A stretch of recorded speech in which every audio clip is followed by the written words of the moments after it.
Something felt off. He smiled. He spoke softly. He looked normal. But behind that calm face was something dark, something no one saw coming. This is the story of a man people trusted until it was too late.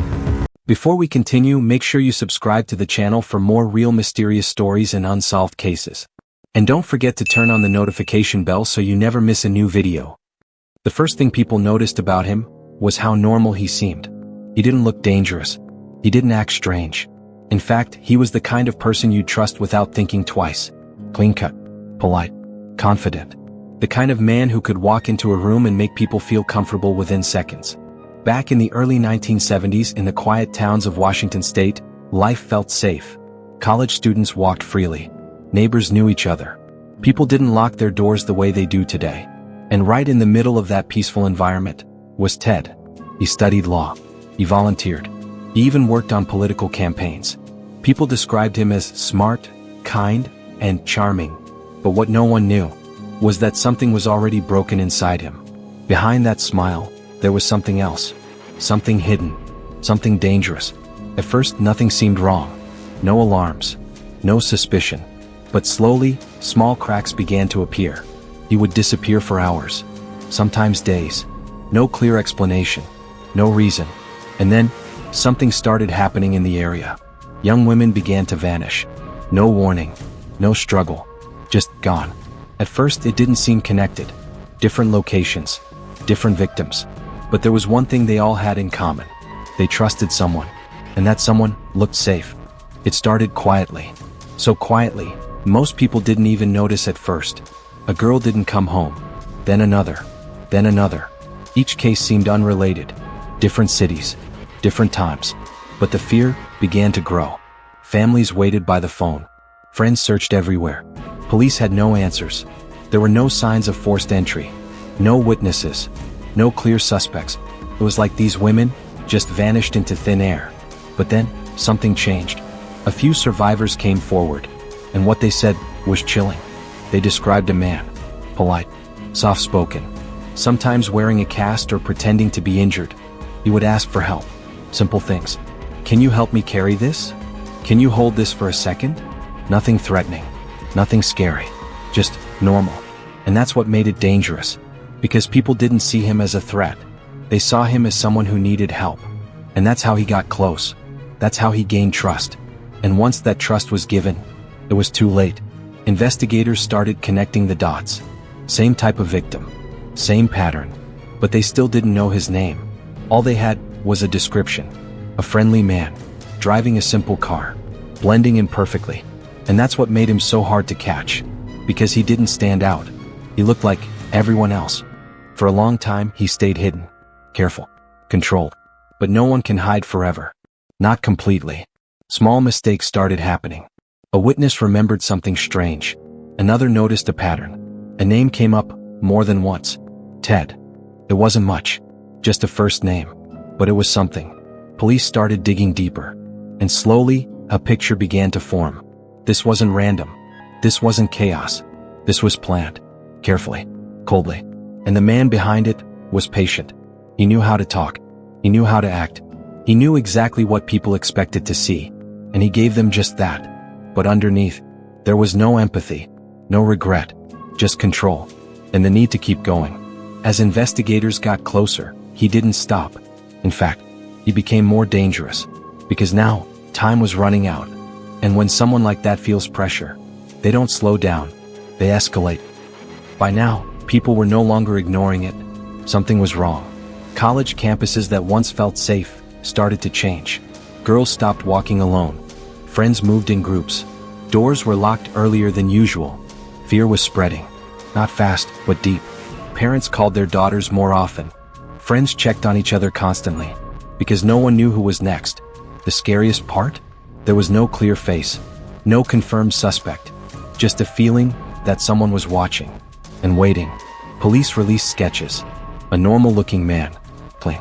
Friendly. The kind of face you'd forget quickly. And that made it worse. Because he could be anywhere. Standing in line next to you. Sitting across from you in class. Watching, quietly. The community started changing its behavior. But he didn't. He adapted. He watched the fear grow, and adjusted his approach. He became smarter, more careful, more patient, and while people were trying to stay safe, he was already planning his next move. Then finally, a small break. A police officer noticed something unusual. A car. Nothing special at first glance, but it matched descriptions from witnesses. Same type, same color. Inside, things didn't feel right. There were items that didn't make sense, things no ordinary person would carry. And for the first time, they had a real suspect. His name came up again. But even then, it didn't feel real, because when they looked at him, he didn't match what people expected. He was calm, cooperative, even polite. He spoke clearly, answered questions, maintained eye contact. There was no panic, no visible guilt. And that confused people, because how could someone like this be connected to something so dark? But evidence doesn't lie, and slowly, the truth began to surface.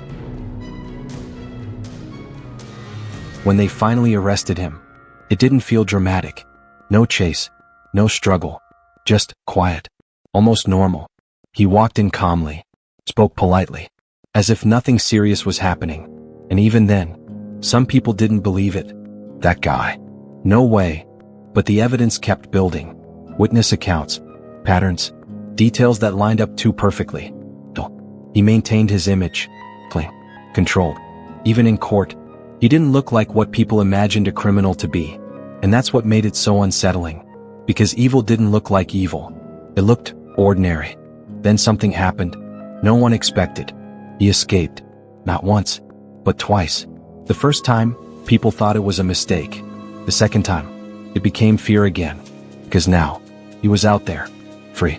And everyone knew what he was capable of. Communities panicked. Police scrambled. Searches expanded across states. But he had time. And that made him even more dangerous. Because when someone like that gets a second chance, they don't waste it. He didn't stay in one place. He moved. Different cities, different states, trying to disappear, trying to start again. But he didn't change. He couldn't. Because what drove him was still there. And as he moved, the danger followed. New places, new victims, same pattern, same manipulation, same calm face. People didn't know his past, and that made it easier, because trust came quickly, and once again, it was used against them. This time, it became more intense, less controlled, more reckless. He was running out of time, and it showed. The actions became faster, more aggressive, and the impact was devastating. Entire communities were shaken, not just scared, but deeply affected. Because now, it wasn't just rumors, it was real, and it was close. This time, he didn't get away.